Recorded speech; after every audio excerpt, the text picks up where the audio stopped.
Untuk meninjau dan menganalisis lebih lanjut berkenaan dengan cuaca buruk berkenaan dengan haba dan kepanasan yang dialami oleh negara dalam talian ketika ini, Datuk Dr. Ramzah Dambul, Ketua Pegawai Eksekutif Institut Kajian Pembangunan Sabah.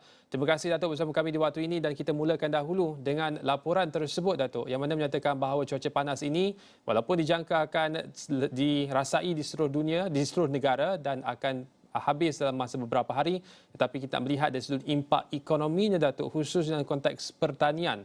Haba dan pertanian itu akan menjejaskan aktiviti ekonomi harian khususnya untuk mereka yang bergantung kepada cuaca yang baik. Apakah lagi jangkaan dan juga pemerhatian Datuk berkenaan impak ekonomi dalam cuaca yang panas seperti ini? Okey, baik daripada segi impak ekonomi, dia ada dua sebenarnya dua bahagian yang besarlah. Satu adalah impak ekonomi akibat daripada kejatuhan produktiviti dan kedua adalah daripada segi mitigasi kesihatan. Baik, bila kita ada keadaan cuaca yang sangat panas begini ni, definitely dia akan memberi kesan kepada daripada segi kesihatan. Kita akan ada peningkatan lebih tinggi daripada segi penyakit asma ataupun penyakit-penyakit lainlah yang berkaitan dengan yang di-trigger oleh cuaca.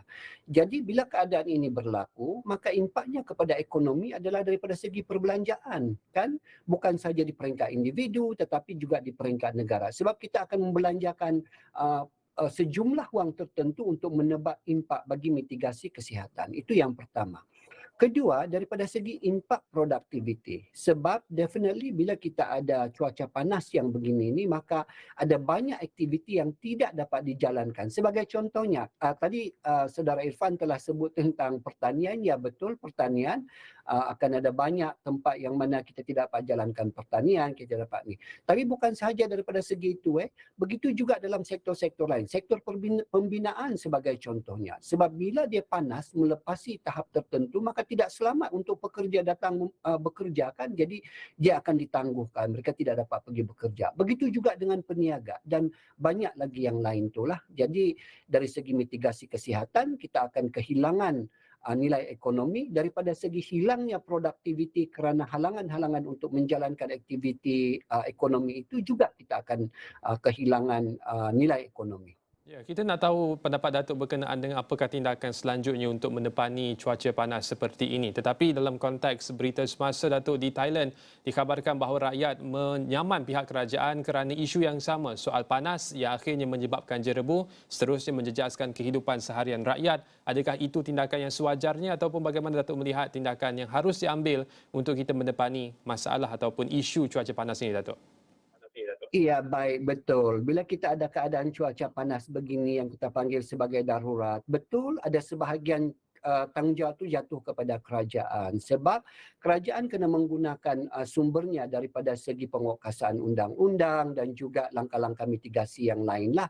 Dan sekiranya keadaan itu tidak dapat dijalankan. Misalnya, kita tahu bahawa kerajaan Malaysia ni bagus. Kita telah pun menggariskan bahawa kalau kita mencapai situasi panas tertentu, maka kerajaan melalui undang-undang yang ada tu dia boleh mengisytiharkan darurat. Jadi sekolah akan ditutup, aktiviti ekonomi dibenarkan untuk tidak beroperasi.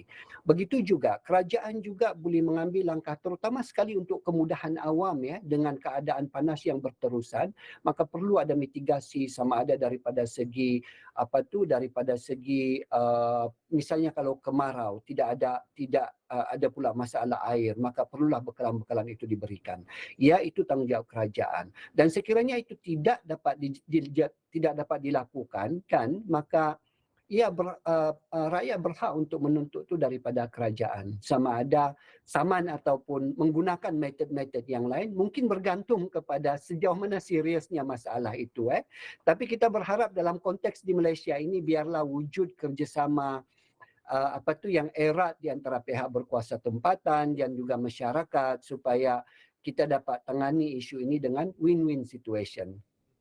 Dan saya ringkas satu sebelum kita berakhirlah berkenaan dengan perkara yang kita sebutkan sebelum kita ke udara berkenaan dengan social engineering yang sebenarnya Datuk wawarkan supaya tindakan dari masyarakat itu sendiri mampu untuk mengurangkan impak cuaca panas ke atas kesihatan dan juga kehidupan seharian kita. Juga soal Datuk berkenaan dengan urbanisasi yang mesra dengan alam, bukan semata-mata membangunkan bandar tanpa memikirkan kesannya kepada alam sekitar. Bagaimana dalam hal ini, Datuk? ni, Dato'? Oh, banyak soalan tu, dua dalam satu. Complicated sikit. Tapi okey, yang pertama tu yang social engineering.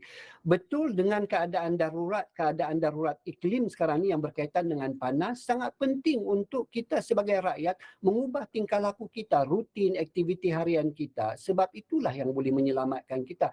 Sebab dia ni bukan macam banjir ataupun gempa bumi di mana kita boleh nampak kesannya di lapangan itu, dan mungkin ada tindakan-tindakan tertentu yang dapat diambil oleh kerajaan untuk menebat bencana-bencana tadi itu. Tetapi dalam keadaan panas ni kita belum ada teknologi untuk menghalang, wahai bumi janganlah terlalu panas. Kan apa yang kita boleh buat ialah kita sendiri komuniti perlu mengubah tingkah laku kita kepada keadaan yang lebih sesuai. Itu yang pertama. Kemudian yang kedua tadi, apakah yang kita dapat buat daripada segi alamak, saya lupa pula soalannya tu tadi, tapi dari segi Pembangunan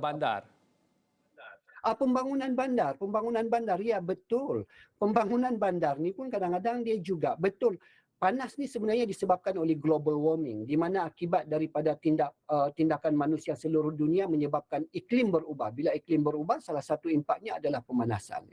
Tetapi juga pada peringkat tempatan, kadang-kadang perancangan satu pertempatan ataupun perbandaran yang tidak mengintegrasikan konsep hijau itu. Ini bagus ni dalam gambar ni. Kita nampak banyak pokok-pokok hijau, sebenarnya itu sedikit sebanyak dapat menebat.